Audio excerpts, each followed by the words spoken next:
So for this video, and all purposes intended is to help. It's not a cry for sympathy, attention, empathy, none of that. I don't need it. But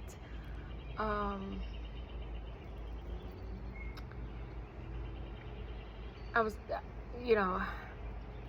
lately the energy has been so heavy and so thick with everything that has been going on since probably the eclipse, April the 8th.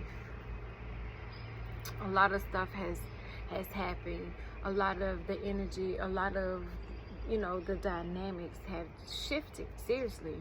And so the air is heavy, the energy is thick, it's hard to maneuver, right? So, along with the world, I saw some of the Cassie and Diddy leaked hotel video. I couldn't watch it all. There was nothing in me that felt the need to witness that horrific video. It was enough to see her balled up on the floor, and that was enough to trigger me. I've never been in a situation like that, but I've seen it, I've witnessed it. I have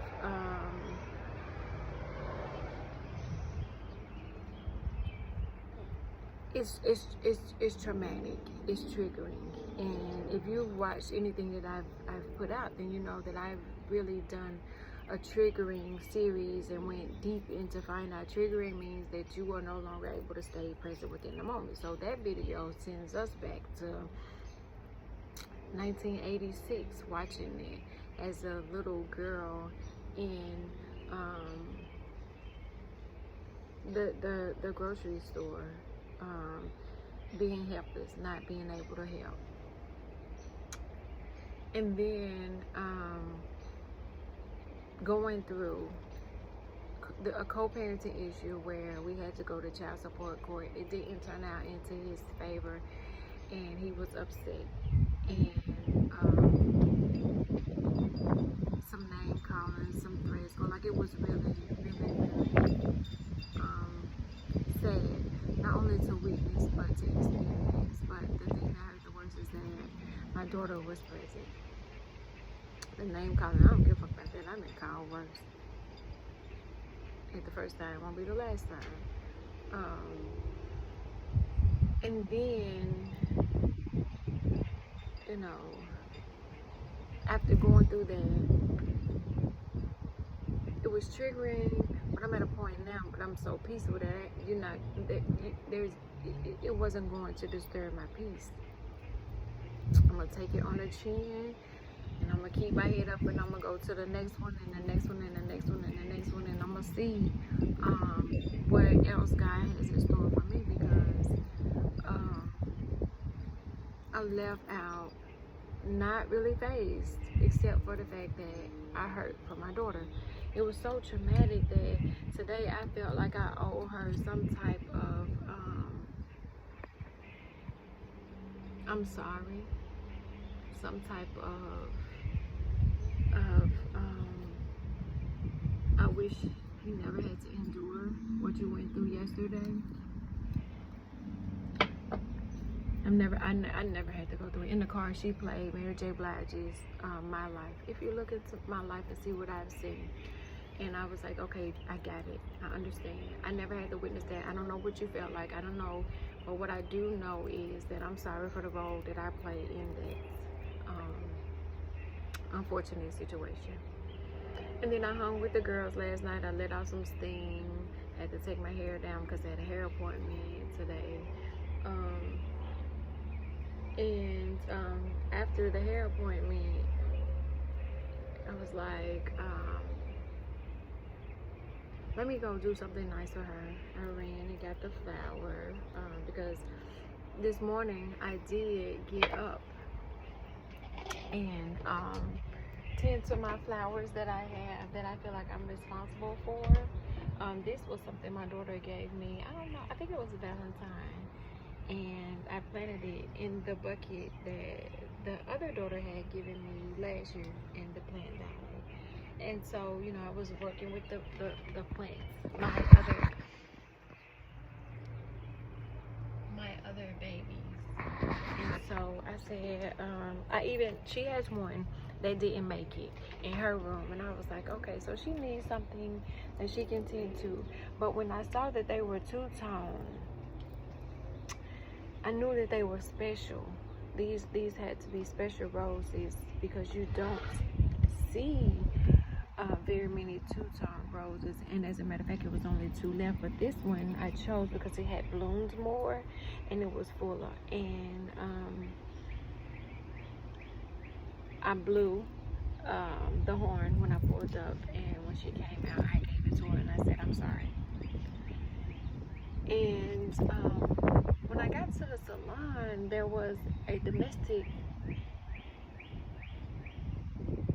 event going on when I pulled up.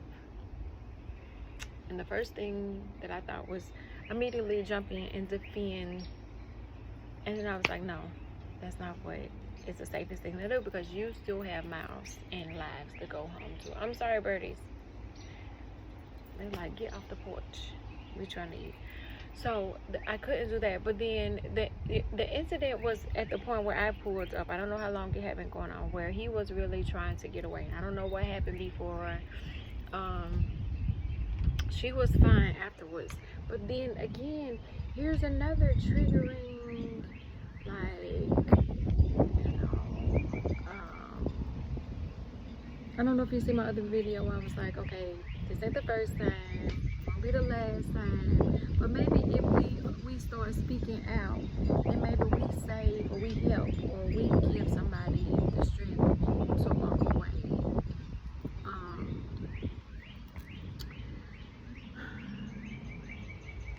But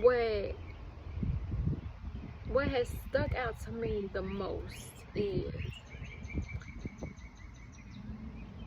we're triggered by the things that we endure in the world, like Cassie and Diddy. She's not family, he's not family, but we know somebody that has endured it, right? And so I'm triggered by that, and then I see it at the beauty salon. And so as I'm trying to fix what my daughter witnessed, and is unfortunately being pulled in the middle of her parents, in a sense, you know, I'm like, okay, I got you a little flower.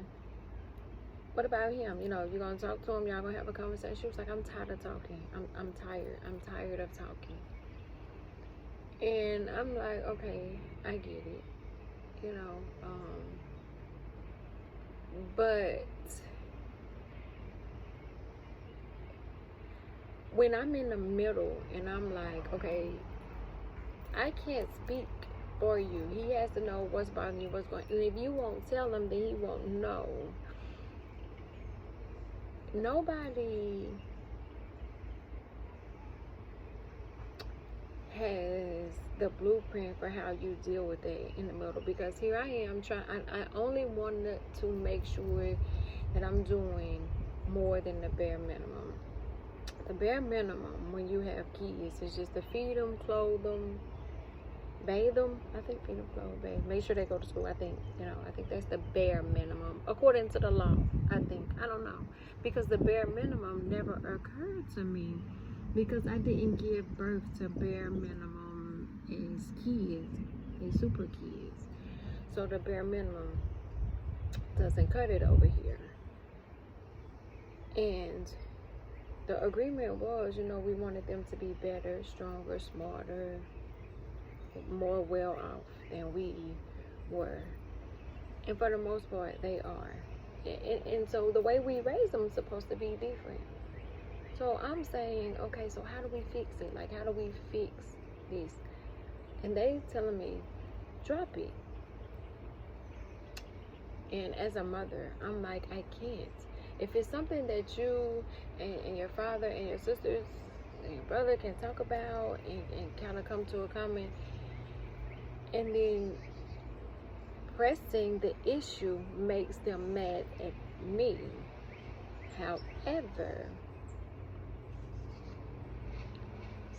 it doesn't sit right with me that the issue that you're having could just be a small communication issue. But she's telling me I tried. They tell me I tried. Like I'm tired, and at this point I'm tired of you asking. Gotcha. I understand that. As a daughter, I feel like some stuff you can never get back, and you'll regret it. But this generation is different. So I'm stuck on like forcing. I'm stuck on forcing the issue or just letting it play out.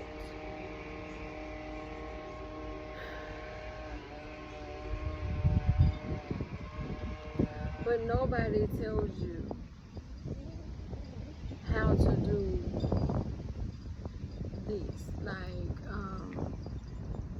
because no situation is, no two kids are like, I don't give a fuck what any experts say. You can do your little studies and your little statistics. You can do your little random studies and your case studies and all that. No two motherfucking kids, like, I don't give a fuck if they were even, they're not alike, if they were identical twins, fraternal twins, triplets. No two kids are alike. Same mother, father. They can have two daddies that's the same mama, two mamas, same daddy. I don't give a fuck. No two kids are alike. So what one needs, the other one doesn't need. And you got to figure this shit out. You have to know what this kid is saying. They need this kind of parent. And that's hard enough. I was talking to a girl yesterday. She said she had 4 baby daddies. I was like, you got to deal with 4 dip.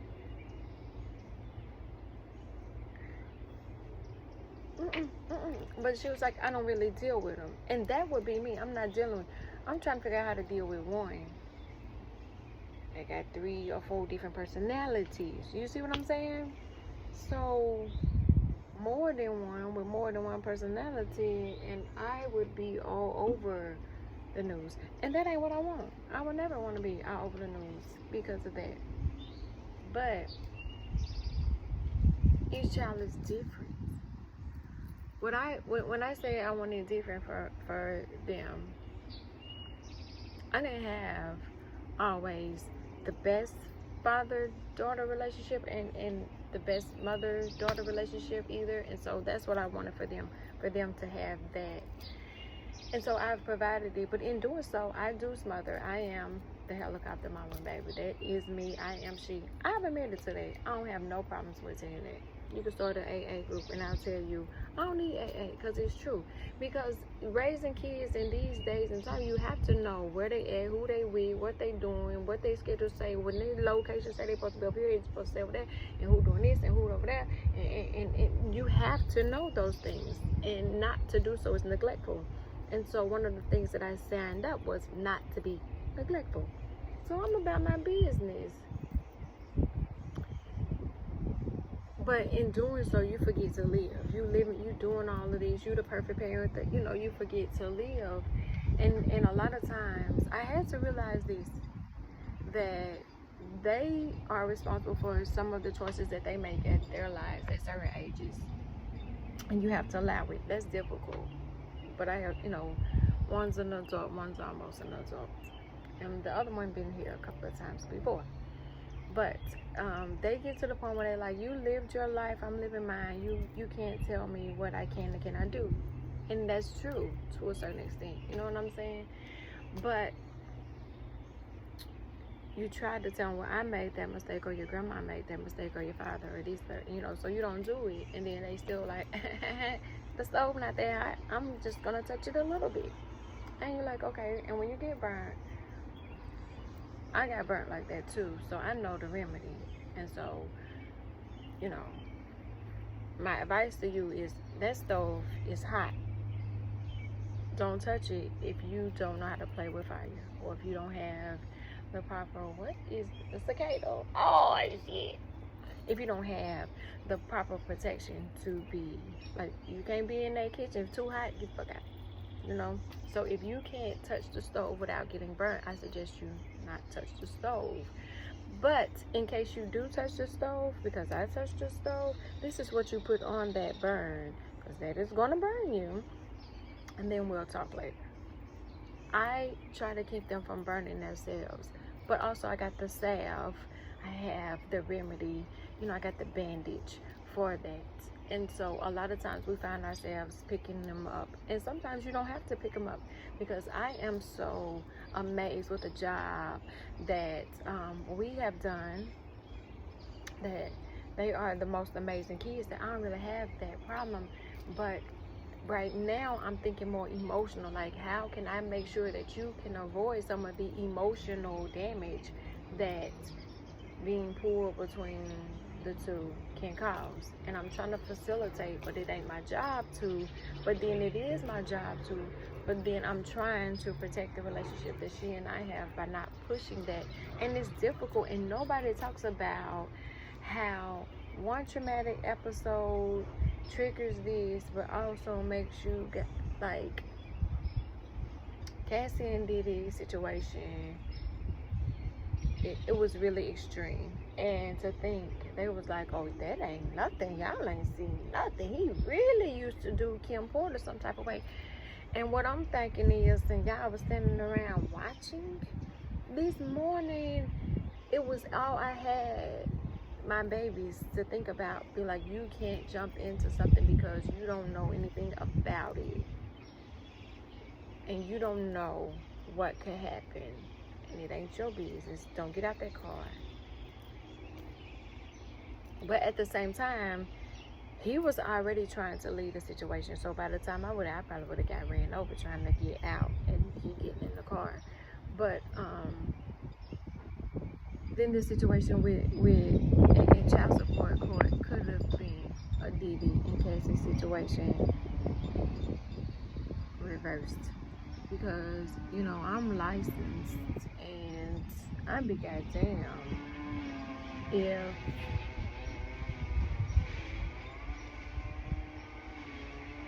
I'ma keep waiting on somebody to save and protect me. I have realized there's nobody coming to save the black woman if the black woman can't save herself. Trying to make sure it's my hair. So I wanna make sure, and that is a part of what we are trying to say. Sir, I don't want to be in my masculine. I don't want to be in my hard girl era. I want to be in my soft feminine era, cute. I don't do nothing but be like, ask my husband. I don't know, ask my husband. What I'm supposed to, I don't know, ask my husband. We want to be in that, but we're forced, because, don't get me wrong, not all men are like the Scorpio man, because that's a whole nother character by itself. The Scorpio man, he's different, you know. So, you know, Cassie told her truth by saying, this is what happened to me. This is what I endured. You don't have to get out of it, you know. And I understand people stay in relationships and abusive things like that for many different reasons. There is hundreds, millions, thousands of different reasons. I'm not here to judge that. But she put herself out there as an example, because a lot of times as a victim, we don't want to be vulnerable, because now here we are.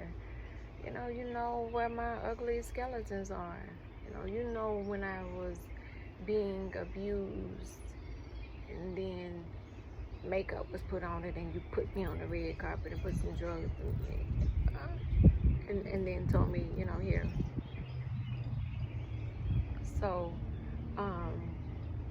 she said that she had to endure that so that the next one won't be one. right? She had to be an example. She had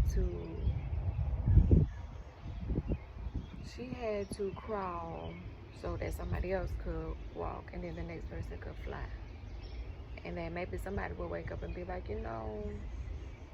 because Cassie said, because the girl this morning at the beauty salon said, oh, hell nah. And because I said, I am going to protect my peace and protect the peace of my babies. I did what I felt like she required of me,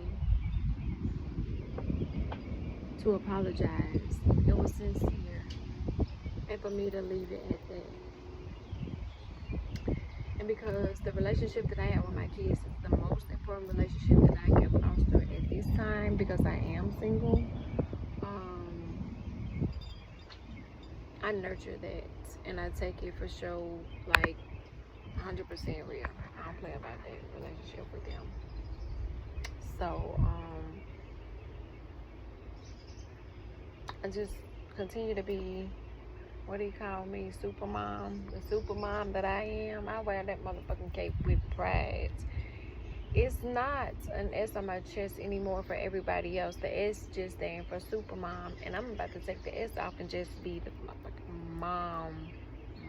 But then I gotta be the manager too, because everybody got businesses, and then I'm the one that has to sew into the businesses and be the marketing and the manager and the mom and the maid and the delivery and marketing and social media management and the investor and the banker. And so I say all that to say that even while being triggered, while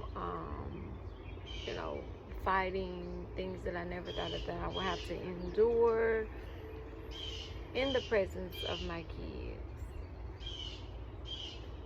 supposedly dating but not really taking none of that serious,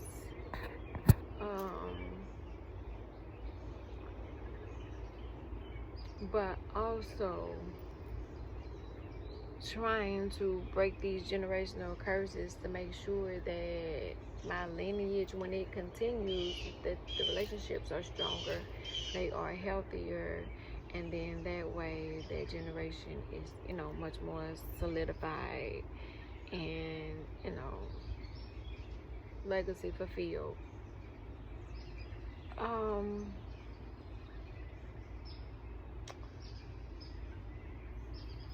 I saw Cassie's her first post, I guess, since the video was released, and that's also my wish, that you believe us the first time, every time. Believe us the first time. I know some people lie. I know they do.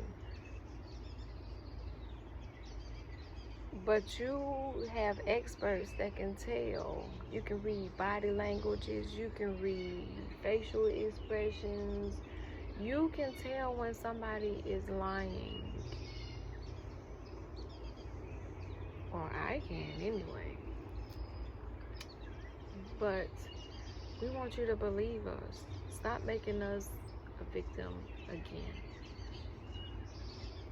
When I say believe us, I mean believe us all, from the Cassies on down, the Kims, the everybody's, because money don't really change who you are on the inside. If you got that dark in you and you get some money,